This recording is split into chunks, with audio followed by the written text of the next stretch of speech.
अगर अहाँ सब चाहे छियै कि हेमनारायण परिवार के वीडियो भले सबसे पहले अहाँ तक पहुँचे, अहाँ सब इस चैनल के लाल निशान दबा के सब्सक्राइब करू और बगल में घंटी के निशान के जरूर से जरूर दबाएं।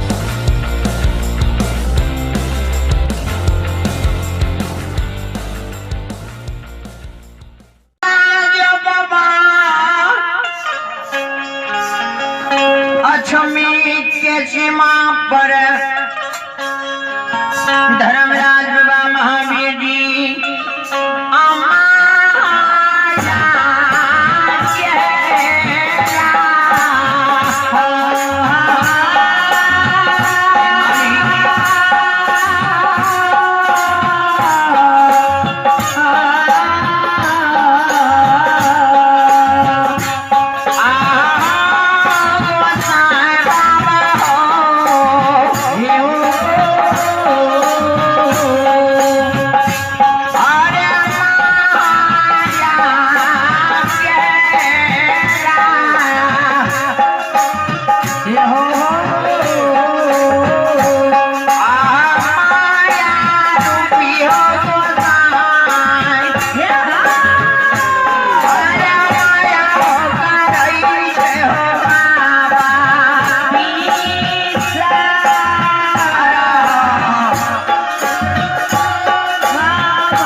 कोहिशा हो छे वे प्रकार के माघ फागुन के कोहिशा अछमीपुर के सीमा पर लगा दे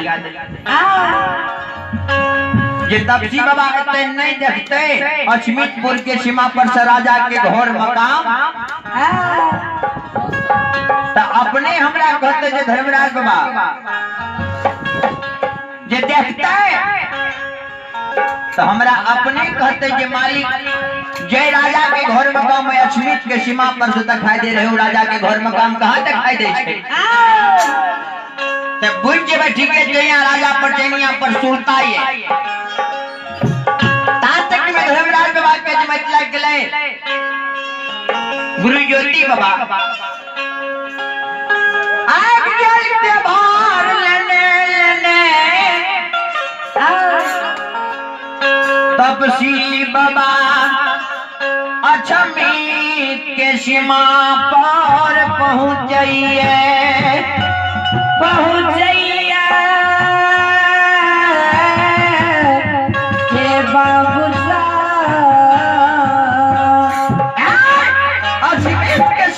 पहुंची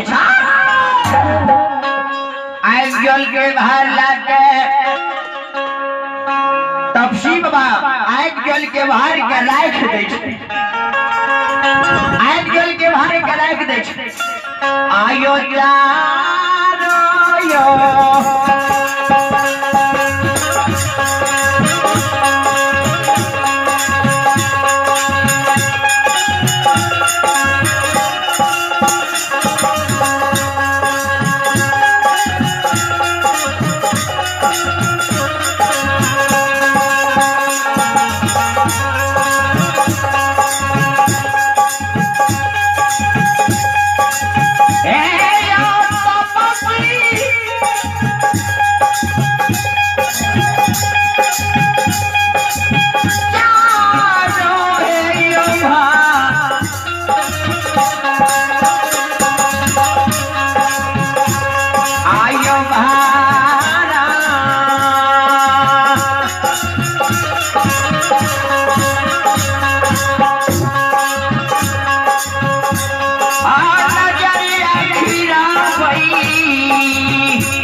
अजमेर के सीमा पर गुरु बाबा आग जल के बाहर के राख दै छै ये हो आग जल के बाहर राखलिए आ राजा रानी के घर मकान पर चारों बगल हिया रहल छै राजा रानी के घर मकान कहां हमरा दिखाई दे रहल है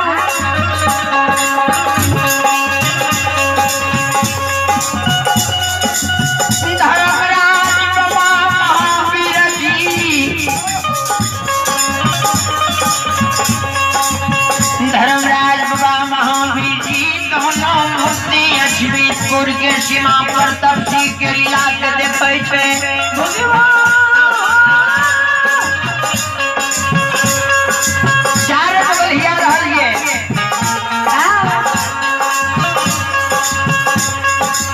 चार बगल ही बैठे जे तपसी बाबा की का रहलिए अजमेर के सीमा पर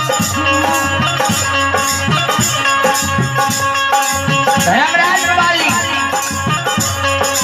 महावीर जी जन्म मूर्ति खार भेल छै तपसी बाबा के व्यवहार के देख रहल छै तपसी बाबा के नैन से बसो धारा लोर गिरै छै महाली ठाकुर जी लागैए राजा रानी के राजा रानी के द्वार पर धर्मराज बाबा के उड़िया देलकै राजा रानी के रंग महल नहीं दिखाई जा रही है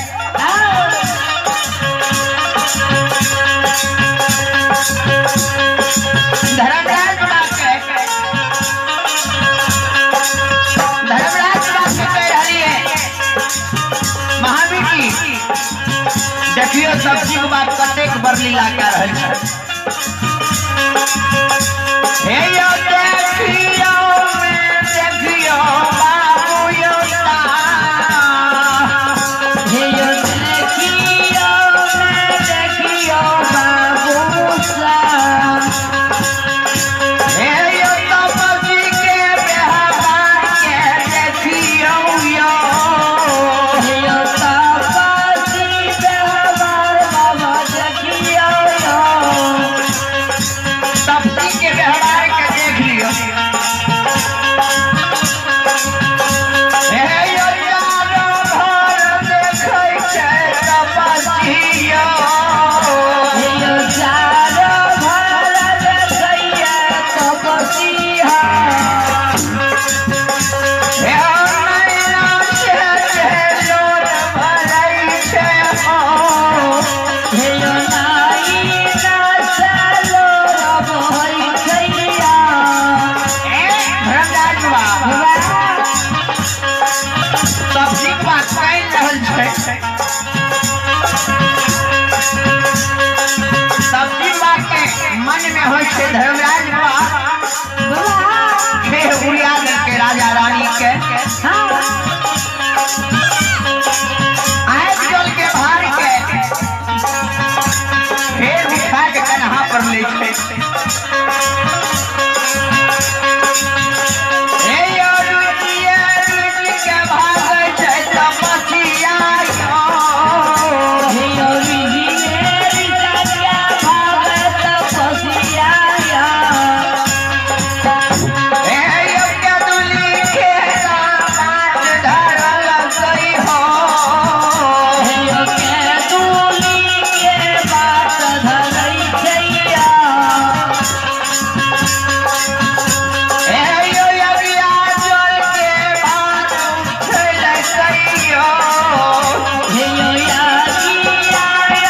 जल के भारा बाबाया। आँख जल के बाहर कन्हा पर उठा ले छै, कहल के आब हम नहीं जेबै। जन्म भूम पापी यही हो नहीं जइबै, हे ठाकुर जी हो, हे यो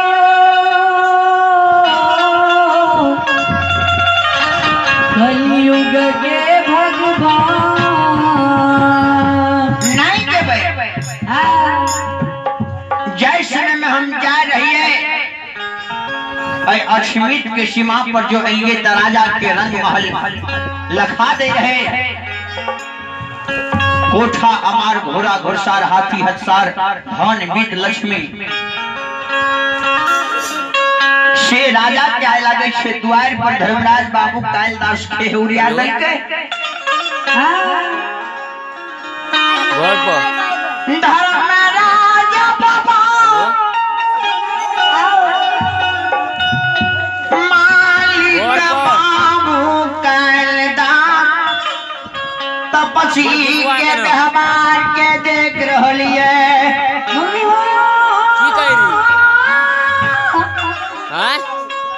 तपसी बा के व्यवहार के देखे जे तपसी बा उठा लेल के आग जल के बाहर कन्हा पर फेर ला ली। आ कल के अब हम जन्म भूमि पापी नहीं जीबै ठगना पोछ। मैसेज का दी की कहै छी, मैसेज का दी मैसेज। धर्मराज बाबा के की कहै छी बोली ने। जाके खान भेलैये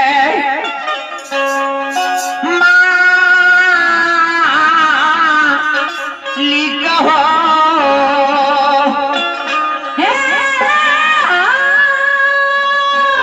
कल के हे हो ठगना पोछ गुस्सा रे बनिया पूत तो लै छै रे धारा के ठेकान राखै गुस्सा बाबा परासन नीदन दा गोसाई अनेका पर चढ़ाया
विपैत के बेर में बहिन सोहदरा वीरान रह गए। बड़ी असरा लगा के हम बहिन के द्वार पर गलिए जे बहिन सोहदरा हमरा 6 माख बरख दिन हमरा बिल में राखते।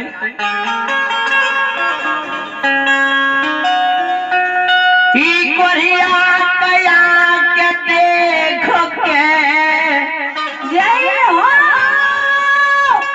बहिन सोहदरी जय मैं तरानी धन के धनमान पुरुष कोठा यमार हाथी हकसार धन बीत के कोई कमी नहीं रहे बहन के। बहन सोहदरा के द्वार पर के लिए से बहन हमरा नहीं बिल में आकर आखलक।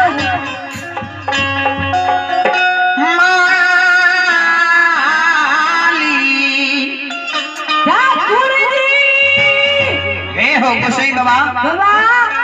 जहिना देखल के भैया द्वार पर अइले लहरल चूल्हा रहे माली हे हो धर्मराज बाबा आयो लायो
आई भगवान द्वार में आवे हमारे शानदार सुधा से उदार हृदय से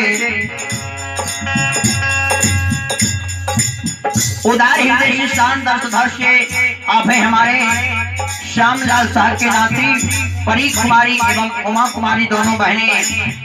धर्मराज बाबा के दरबार में शानदार सुधा से उदार हृदय से 21 रुपये की दान है। जय हो रानी महाराज की जय हो।